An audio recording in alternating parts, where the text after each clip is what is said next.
Hello guys, welcome back. In this video, I'll show you how to add FAQ in WordPress. Let's get started. So as you can see right here, I have already created a page called FAQ, which is frequently asked questions. So this will contain the question and answered related to my store. So in order to simplify the process, I asked Google Gemini to give me 10 common FAQ for a clothing store, which is my store right here, and also give the answers for that.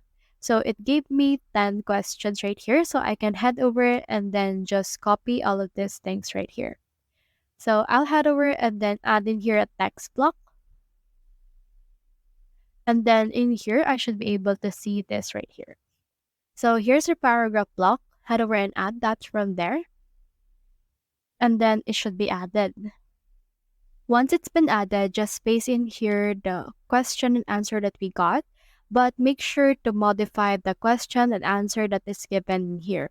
So if this answer is actually not applicable to you, you can actually head over and then tailor it to your liking, and then you can also do so on all the questions you have.